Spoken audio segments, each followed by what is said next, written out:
During development, Spec Ops: The Line still had a major Horrors of War theme, but a big difference was that John Konrad, the main antagonist, was alive the entire time. The big twist of Spec Ops is that Konrad is dead, and Walker has been hallucinating his presence as a way to cover up his guilt. But in earlier versions of the story, this was not the case. Konrad was very much alive and very much leading the 33rd in their twisted crusade to maintain order in Dubai no matter the cost. This would have played out into a more general story about the tragedies of war, rather than about the insanity of a man grappling with his guilt over his actions. The final game is excellent, and I'd highly recommend it. But there is a part of me that wonders what it would have been like when Konrad was meant to be a physical presence in the story. And I think we can piece together that plot. We have enough to go on. We have Walt Williams' book Significant Zero. We have the beta files for multiplayer mode, which include a lot of campaign leftovers, including objectives, achievements, mission names, titles. There is a lot to work with. I think we can piece this all together, and that's what I'm going to do in this video. Let's step back before the rewrites happened. Take a look exactly what this might have been like. How would Spec Ops: The Line have played out in 2010 or so, when Konrad was living and breathing even when Walker stepped foot in Dubai with Delta Force? One more general difference I want to mention. I don't think there would have been insanity or hallucination sequences in this build. Half of Konrad's men are swinging from lampposts. The rest are emptying clips into civilians, calling it resource management. I think those were added when the choice was made to have Konrad dead. I think there still would have been moments of tragedy and loss and horror, but I don't think we would have seen hallucinations like the Lugo heavy or Walker seeing the burning corpses attack him in Chapter 14. Those elements wouldn't have happened, but the radio calls from Konrad still would have happened, in my opinion.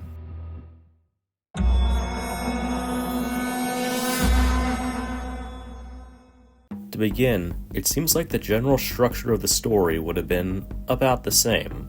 Going through the 2010 multiplayer beta of Spec Ops, you can find the srgame.int file where localization and other text documents are held. And in here, the structure of the missions basically seems the same. You have roughly about 15 total.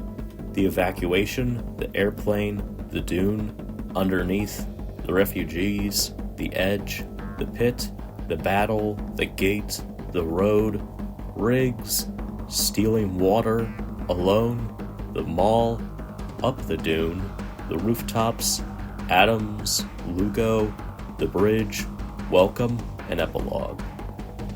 Some of these are broken up into Part 1 and Part 2 of a mission, and others just skip over previous missions. The assortment's strange, but it roughly has the same structure of the final game if you read into it. The first level of Spec Ops: The Line's final build involves you investigating the evacuation site and having a gunfight near a crashed airplane. The second level has you go around a dune, where the nest is. The third level, Underneath, is set within the hotel when a sandstorm is going on. So based on this, it seems like, for the most part, the missions would have followed a similar structure, in terms of basic landmarks and so on. The big difference is with Up the Dune. That is the Cut Radio Man 1 level, most likely. And it seems like it would have been entirely its own thing. Unfortunately, we have its objectives, and we have the loading screen for it, so we can piece together some things about it. I'm gonna assume for this as well that Delta Force has its 2010 era appearance from the E3 trailers. The models for them from the 2010 multiplayer beta seem to be even earlier, based on their designs, the fact that Lugo's face is totally different, Adams doesn't have sleeves. Those are cool designs, but they seem like they're from an even earlier version of the game. That raises questions in of itself, but we'll just stick to 2010 right now. Break it down mission by mission. Well, you'd be using a variety of sources again. The book, the internal text documents, the cut achievements from that era, so on. So let's start from the top. The very first mission of 2010.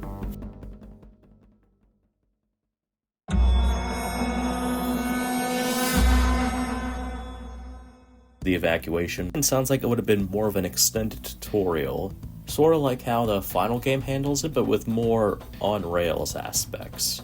We know what its objectives were back in 2010. Move toward the road, investigate looters, question surrendering guy, find source of radio signal, order Lugo to turn off signal, rescue unknown soldiers, move to hotel, defend position until arrival of storm, and advance under cover of sandstorm. Now these objectives sound like a consolidated version of levels 1 and 2.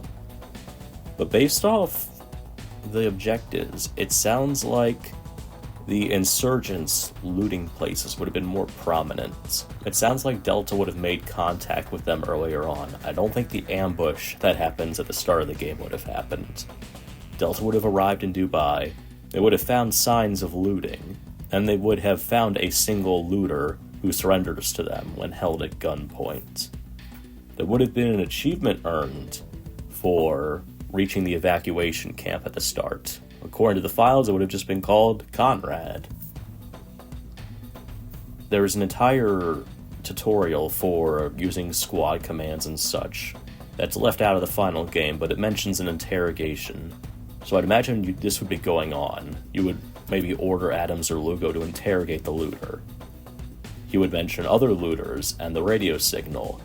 So you'd turn it off, or in this case, you'd order Lugo to turn it off, and then he would get attacked by the looters, or the insurgents in this case.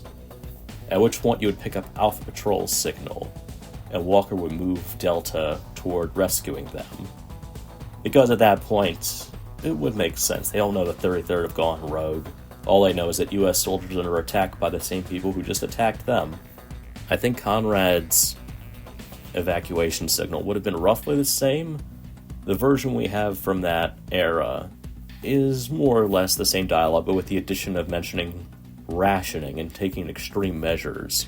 Maybe that would have foreshadowed Konrad's extreme efforts to maintain order. Maybe he would have made this last apologetic tape before hardening his heart and going full Colonel Kurtz and just being an absolute dictator. The title for this mission would have been simple: Get into Dubai. This wouldn't have been the mission name, but just the core theme of the objectives.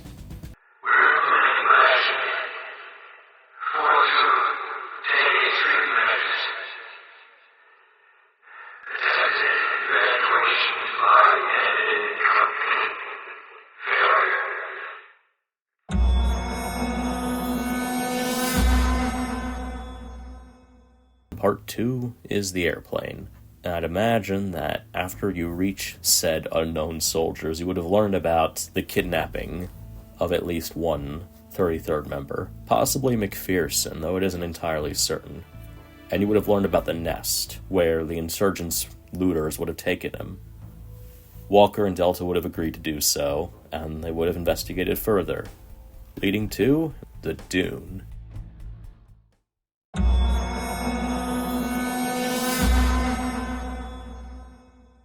The Dune, I think, would have been similar to the final game.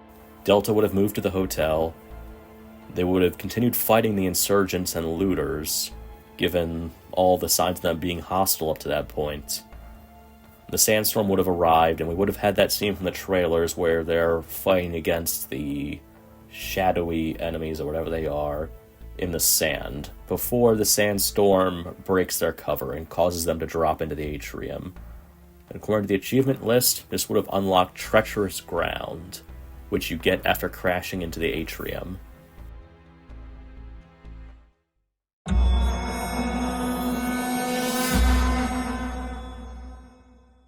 Looks like the internal naming is a bit off. For some reason, the Dune, the airplane, and the evacuation are all listed as Mission 1. What is actually Mission 2 is underneath, aka Chapter 3 in the final game. Now, in this, it seems like it would have been a consolidation of the final games, Chapter 3 and Chapter 4. We do have footage of this, and shows a lot more detail going on. We can really explore how this would have fleshed out the story. For some reason, it looks like Delta is fighting against the 33rd already in the opening area of the 3rd mission. That they're fighting against a repel team, something Lugo calls out with a voice line you don't hear otherwise. The model seems to be the default 33rd Damned class in that version of the beta, because in the original multiplayer beta you were either a basic exile soldier or a basic damned soldier until you got further into your experience. I don't know what to make of that, especially because the objectives say defend against incoming bandits as the first objective. The objectives are, in order, defend against incoming bandits, proceed deeper into building, investigate signs of civilians, find exit out of refugee camp, fight down to the ground floor of the lobby, capture turret, and destroy glass facade. The overall mission theme would have been investigate hotel complex. And we have some achievements tied to this as well. According to the footage, the refugee camp would have been much more prominent. Instead of just seeing the shadows of civilians and the civilians around the main battle in Chapter 4, they would have been present early on when Delta first drops down into the complex. There would have been a lot of them by the looks of it. Lugo would have been talking about how people could even live in these conditions, and Walker would say they wouldn't even have a choice in the matter.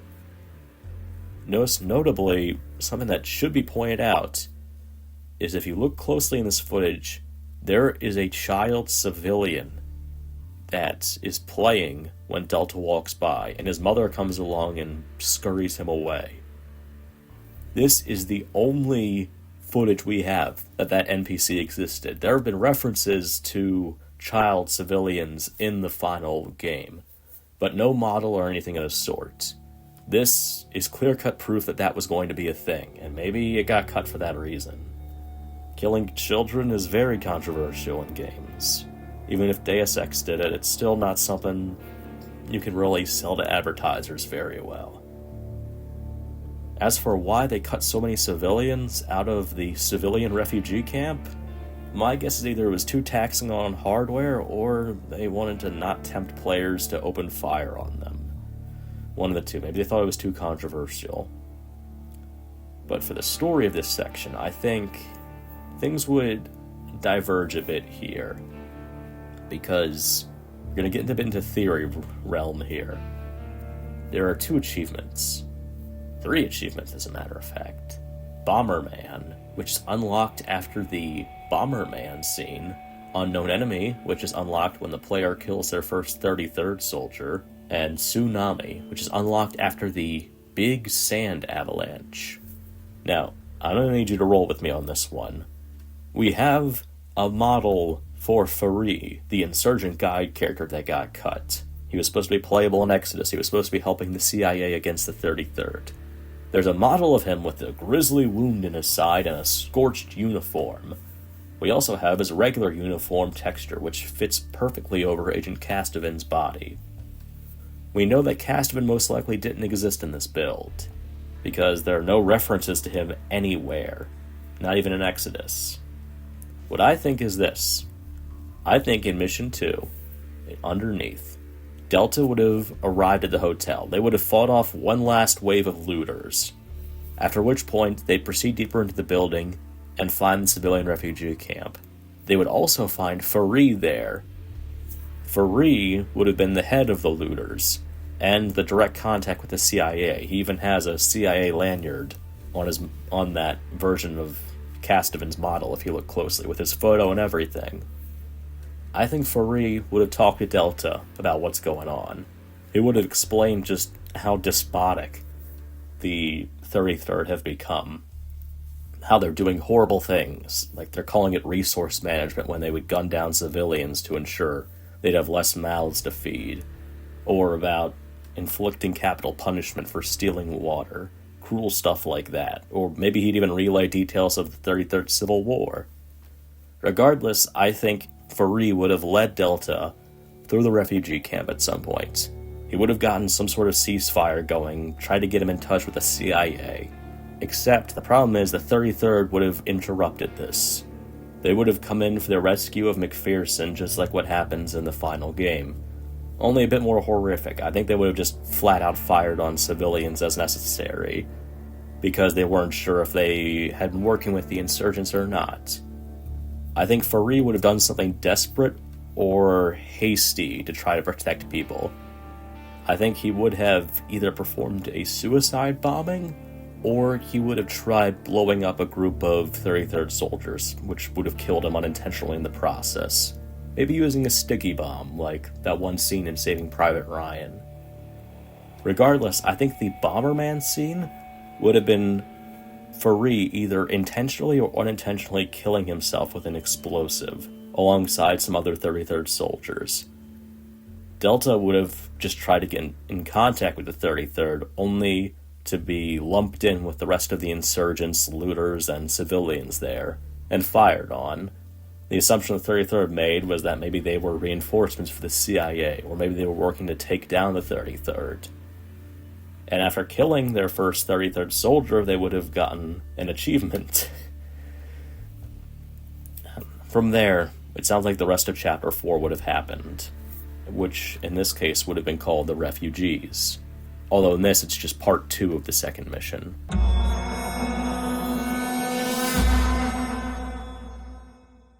I don't know if the licensed music from Black Angels would have played, but probably would have fought their way back down to the ground floor with the goal of reaching that one turret off the side of the camp, and then using that turret to destroy the glass facade and create a sand avalanche, which, like the final game, actually would have created an achievement for them, and it would have brought the game to a very somber note where it's clear the 33rd are out of control. Someone's got to do something, and Delta's already there. And they know the CIA is trying to work with the looters, so maybe, just maybe, they can work with them. I think Walker would have been skeptical about Konrad leading the charge, though. I think he would have been convinced the 33rd went rogue, maybe captured or killed Konrad. And since he admires Konrad so much, I think he would have been determined to get proof of life or some other evidence about what happened to him.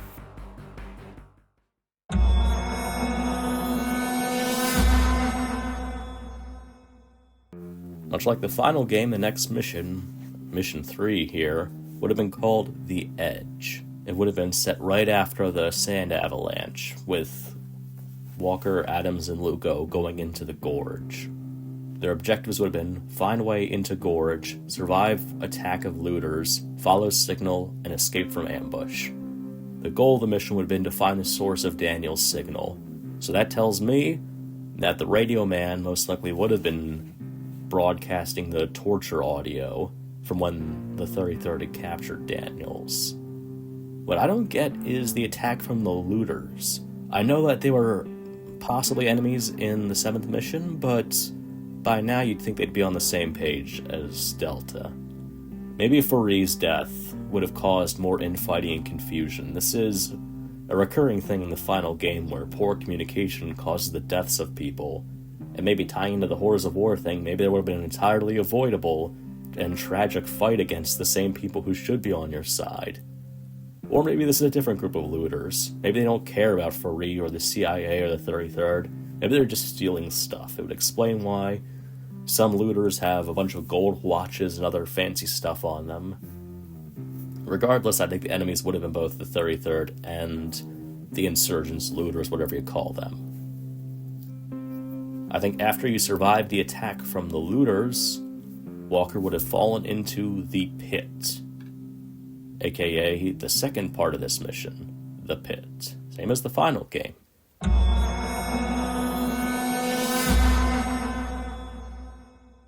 Objectives would have been pretty straightforward. Following the signal, escaping from the ambush, so it sounds like it would have been roughly the same as the final game. Walker would have had to hold his own against the 33rd until Adams and Lugo can reunite with him. Then, after that, Gould would also respond to the signal, get Adams and Lugo out of there with a distraction, and help him escape from the ambush. Now, there are achievements tied to this as well. First Blood, unlocked as player finds out Adams is wounded. I think the Freebird helicopter chase would have been present, and I think the same gist would have happened. Adams would have been shot in the leg once or twice by the chopper amid the hectic gunfight.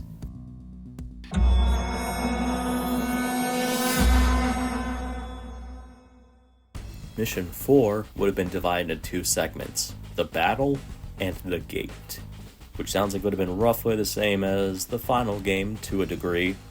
After escaping the Freebird attack, I'd imagine Walker, Adams, and Lugo might need to fight their way to the surface, or at least navigate through some of the debris.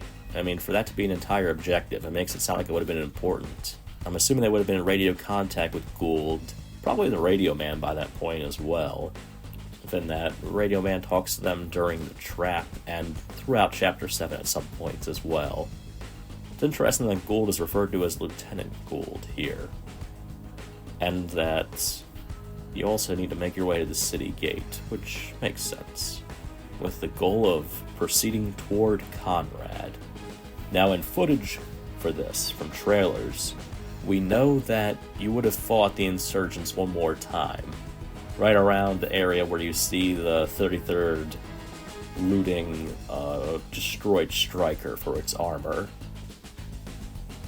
Not sure why that would have happened. Again, maybe it's miscommunication, or maybe it was just fighting off opportunistic bandits.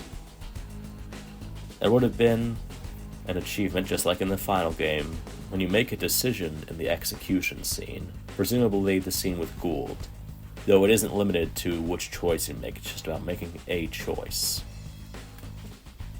Now, notably in the E3 dialogue, Adams is more concerned about the mission. Lugo is concerned about the civilians. It's a reversal of how they are in the final game. Why are we just sitting here? We got no idea what we're up against. Konrad's whole battalion could be right around the corner. They're killing innocent people. I don't like it either. But if we charge in guns blazing, they'll just get caught in the crossfire.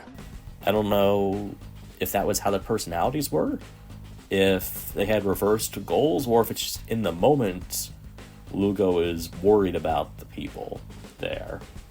Notably, in the Spec Ops line Prima strategy guide, it mentions that Lugo wants to protect the women and children of Dubai. That's not the case in the final game, but maybe it is here. Maybe they're working on outdated information. Regardless, I think Gould would have died. No matter what you do, if you decide to save Gould or the civilians, I think he would have died from the torture and the beating he was put through. Leading Walker, Adams, and Lugo to head to the city gate.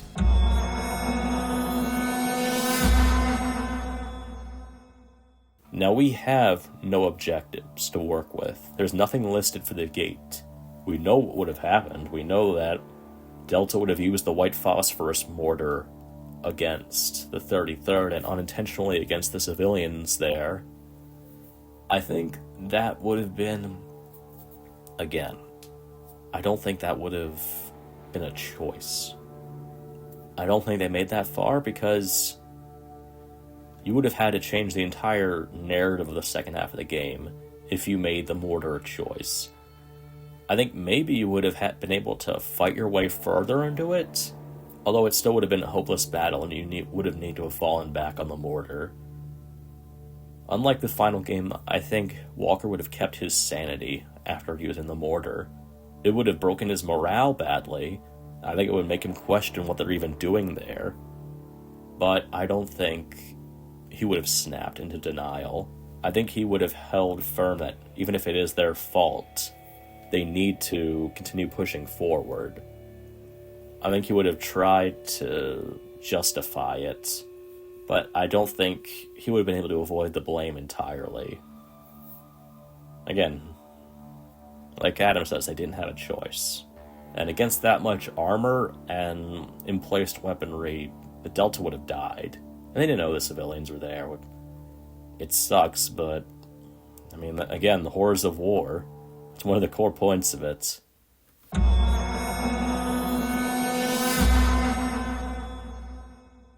Mission 5, like the final game, would have been called The Road. Upon reaching it, upon starting it, you would have gotten an achievement. The Tomb, unlocked as the player finds the corpses of Konrad's former command staff. There would be a handful of objectives: get down on Main Street, survive Konrad's assault, seek shelter, help Riggs against Konrad's forces. The overall goal of the mission would have been proceed toward Konrad. Now, I haven't mentioned Konrad much in this, despite him being alive. I think his status would have still been ambiguous up to this point in the game. The difference is how that would have been presented. Walker would have been in denial about the idea of Konrad doing this. I think he would have been convinced the radio man was calling the shots, or the 33rd had taken Konrad hostage. I think we would have heard, all sorts of speeches and stuff from Konrad, judging by the fact that there are some leftovers referencing it, about mankind's bestiality, alongside some brief audio of Konrad speaking in the announcement trailer. It's hard to make out what it says, though.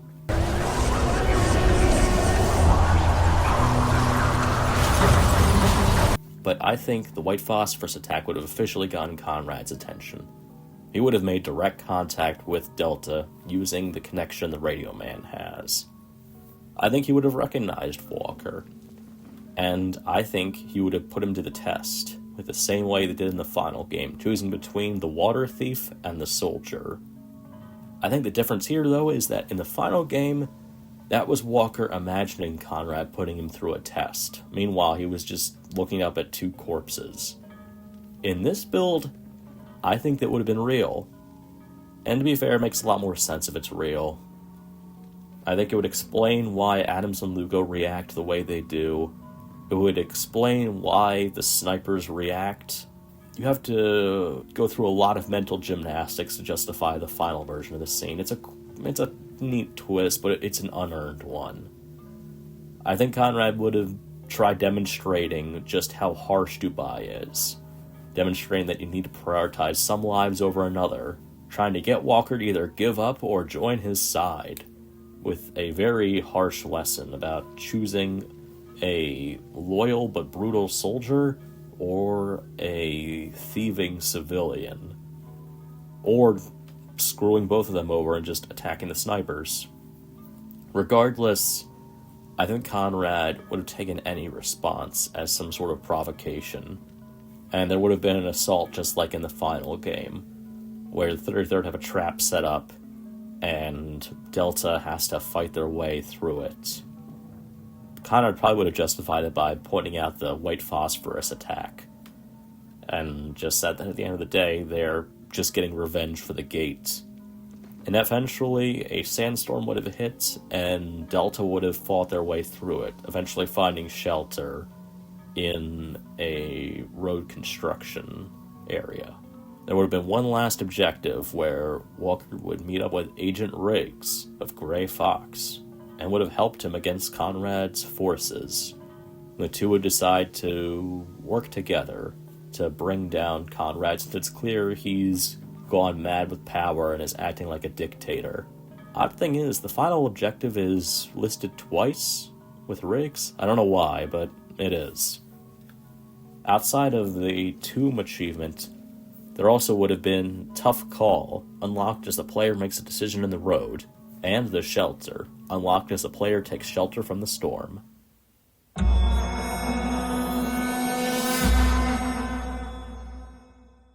The way Riggs and Stealing Water are set up is basically the same as the final game. There are two missions broken up into two parts. As far as I know, it's one of the only missions in the final game to get a second part, outside of the section on the rooftops with the chopper escape. But since you can't access that through the menu, it's kind of a moot point, and since there isn't a chapter title there. Regardless, this basically would have been one mission broken up into two parts.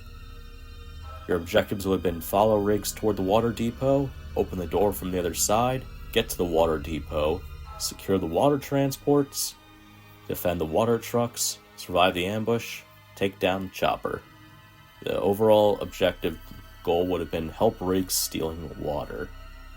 And the achievements tied to it would have been just one, stealing water, unlocked as the player starts the truck ride. Now this sounds a lot like the final mission. I don't think there would have been too many differences. Maybe Delta would have been a little less wary around Riggs. Riggs rubs Delta the wrong way almost immediately in the final game. They cannot hide their disgust for him, and by the time the truck ride starts, they're basically preparing to kill the guy. Maybe they would have seen him as a necessary evil in this case, because they've seen what Konrad's doing, and it's not just Walker imagining it. Adams and Lugo are seeing the cruelty and brutality going on. They must be thinking that Riggs is there to save the day, to cripple the 33rd, force Konrad on his knees, and maybe get a better evacuation plan going. I think the big difference would have been in the truck ride. It seems like there would have been more at play. Although it could have followed a similar structure, but the thing is that there is a chopper that attacks on the truck ride, but Lugo handles it. You can shoot at it and make it catch fire in the final game, but your goal as Walker is to destroy a Humvee that's coming at the same time. The chopper isn't as important. Maybe in an earlier part of the game it was. Maybe that was your goal. Use the grenade launcher, take down the helicopter.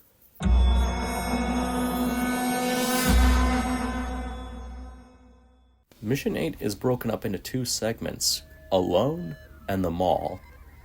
Now, Alone is the name of the mission in the final game. The Mall is just sort of an internal name, although the level files call it Doll's House. In this, it's just considered one Mission 8. Though it also internally listed as Mission 7 in this build.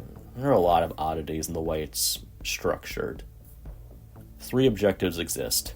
Find squad mates, help squad against attackers, and defend squad through Mall. The overall goal of the mission would have been reunite with squad.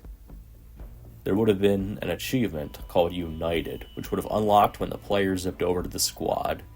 So it sounds like a reversal of what happens in the final game. In the final game, Adams and Lugo zip over to you, so maybe you had to get over to them. Maybe through a similar sequence of using a turret? There is a listing for another song in the files for Doll's House. It isn't Stormy High. The files themselves aren't there. The song isn't there, but there's still a reference to it. The song name is combination of the two, and it's by Big Brother and the Holding Company. It's a 60s era song, so it would have fit the Radio Man's musical tastes, since he does have some music from the 60s and 70s, along with more recent stuff.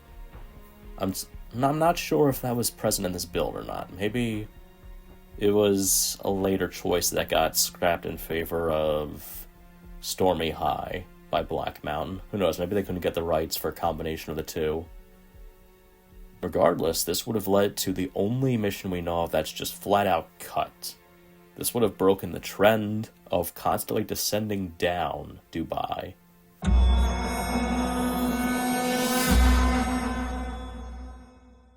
Mission 9 is referred to as Up the Dune. Internally, it was called Radio Man 01. There's an image of it where Walker's looking up at a skyscraper surrounded by sand. And there's a loading screen of a ruined building with a collapsed roof with sand leaking in. There are 2 objectives to this mission. Move up the large dune and move to the radio station, with the overall goal of meeting the Radio Man. It sounds like this mostly would have been its own thing, with a bit of the opening of the rooftops in it. I'd imagine that after reuniting with Delta, Walker would have interrogated Staff Sergeant Josh Forbes and found out about the location of the radio station. I think Riggs would have been killed in some way or another. There are no references to killing or sparing Riggs, or letting Riggs burn or anything like that. Maybe he would have just died in the truck ride. Maybe he would have died after crashing his truck. Or maybe there was no achievement for killing him.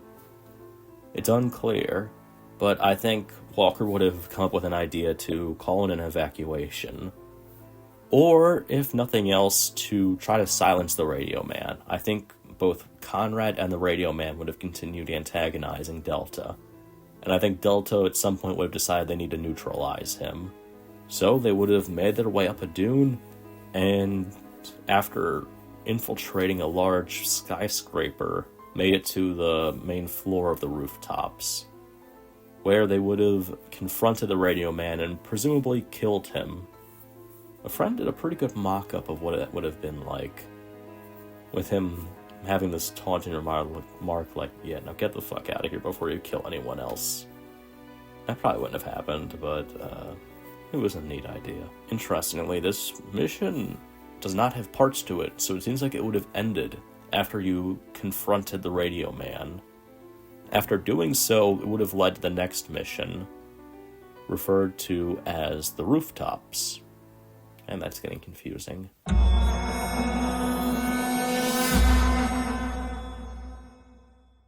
In this one, I'm guessing Zulu Squad, or the equivalent of the elites, would have arrived. You would need to escape to their helicopter, defended it, presumably either Lugo would need to run to it, or you would need to hold off the 33rd while you got it up and running. Then, Walker would have used a minigun to blow up the tower, and there would have been the sequence of shaking off your pursuers. The main goal would have been to escape from the radio station. And you would have gotten an achievement for meeting the radio man. That's cool. Yeah.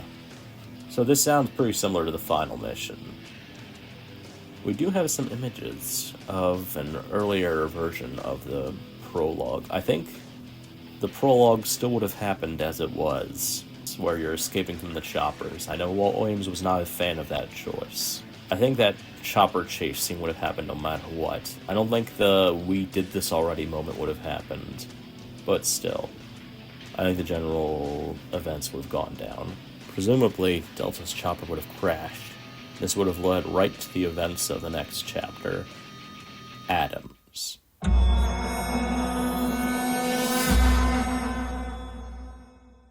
It has two parts to it, Adams and Lugo.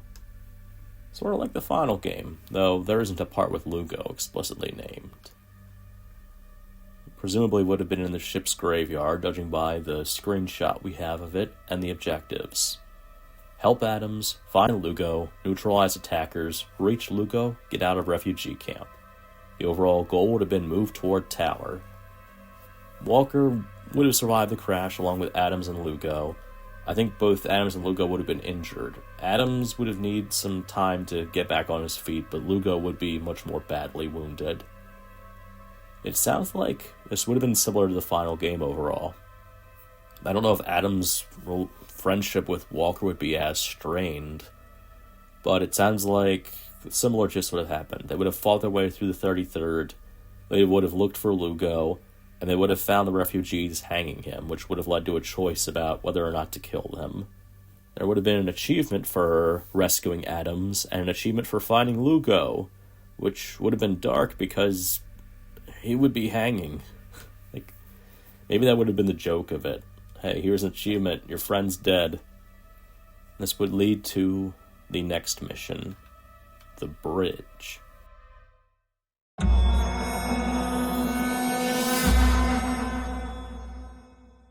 This seems like it would have been somewhat similar to the final game's Chapter 14. There only would have been two objectives: neutralize bridge defense and survive counter-strike, with the overall goal of getting into the tower. Now, neutralize bridge defense sounds like just a simplified version of what goes on in the final game. The survive counter-strike part is what surprises me. Maybe the elites, or their equivalent in this version, would have launched one last attack, and you would have had to hold the line with Adams. There's an achievement granted for Walker walking toward the tower alone, so it's safe to say Adams would have died here. I don't know if that would have been a case where surviving the counter-strike means running while Adams holds off the 33rd, or what. But I think the result would have been the same. Walker's alone as he heads to the tower. Adams and Lugo are both dead. He's all that's left of Delta. All he's got now is revenge against Konrad, and that leads to the next mission. Welcome.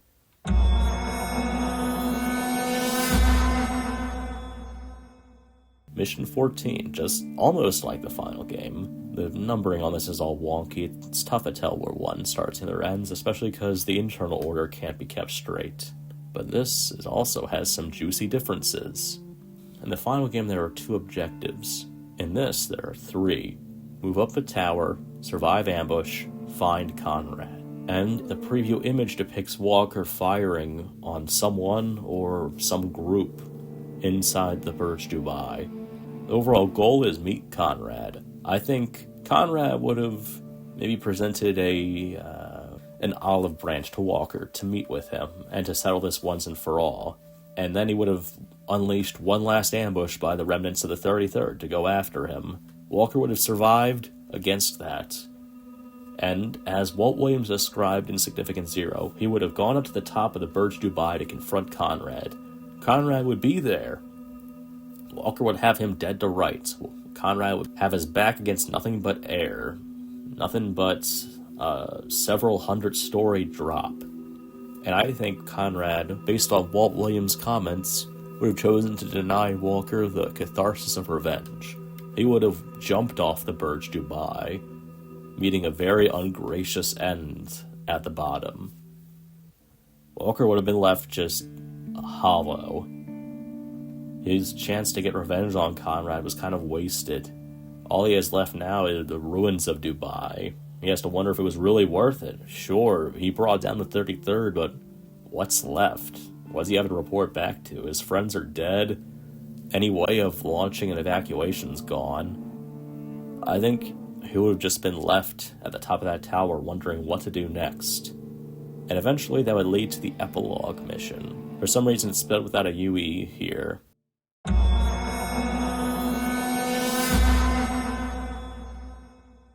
There are no objectives given for it, but we do have an image. It shows a couple of the beta elites standing by what looks like a highway with some broken palm trees, some Humvees, and Walker staring them down with an AA-12. This could have gone like the final game, but I have my own interpretation. I think the Epilog would have been an Apocalypse Now style scenario, since this does take heavy inspiration from it. I think the remnants of the 33rd would have seen Walker as their successor, their leader. Since Konrad's dead, and since Walker defeated Konrad, why not go under his command? Especially because he is an officer in the US military. I think Walker would have made his way out of the tower the next day. He would find some of the elite members of the 33rd waiting for him, and they would basically say, "You're in charge now, what are our orders?" And I think what would have happened there would have depended on the players' choices. I think Walker could have chosen to lash out at them, to fight and kill them. I think they would have fought back since they aren't suicidal. And Walker could have either died in the fight, or he could have triumphed and vanquished the rest of the 33rd. Alternatively, he could have gone along with them and basically taken on a Colonel Kurtz-style role, similar to what happens in Apocalypse Now, where now it'd be Walker ruling over what's left of Dubai in even worse conditions, with even fewer people, but he's now the king of Dubai, the king of the smoldering ruin. I think Walker would have been left wondering, no matter which ending he takes, whether all this was really worth it. I think the player would have been wondering that same thing too. So much bloodshed and death, and for what? It would have been a bleak story, no matter what. Though I think there would have been less hope in this version of it. I think because of the fact that Konrad really wasn't a good person behind it all. In the final game, Konrad was a well-intentioned but extreme person, and his inability to make peace with horrible actions is what caused him to kill himself. Here, he embraces the violence and does horrible things and tries to goad Walker into doing horrible things. It's clear that so many of his men have fallen under that influence, where they're committing these horrible crimes and happily gunning down people for the sake of maintaining order. I think by the end, Dubai would just be a wreck, no matter which way it goes. I think Walker taking over the 33rd would have been a fool's choice, since there wouldn't be much in the way of resources without the water, without the radio tower, but it still would have been an option. Alternatively, Walker could have killed off what's left of the 33rd and maybe taken a Humvee, just driven toward the storm wall to try his luck. See whether or not the storm consumes him, or whether it lets him escape and call for backup, like he should have done from the start. I think maybe the game would have hammered that home, that he should have called in the evacuation as soon as possible. but you can't take back what you do in the heat of combat, so you're stuck making those particular choices.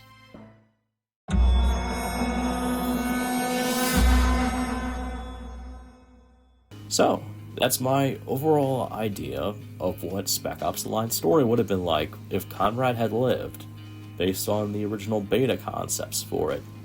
I didn't go into detail about stuff like the 33rd Heavy Flamer, the flamethrower weapon, or other stuff of that sort, since they didn't really tie into the story as much. But overall, I think this covered the gist of what I think the gameplay and story experience would have been like. I'll go into detail about those trailers, though, and some of those interviews, because I think that they still have plenty of valuable insights into the game and what it would have been like at the time. Thank you for watching. Thank you for taking interest in this early version of the game that I love so much, and hearing me ramble about what I think the story might have been like. Let me know what you think about it. If you think I'm spot on, if you think I'm dead wrong, if you think there's some key element I missed. I'm happy to hear feedback. Thank you all for watching. Take care.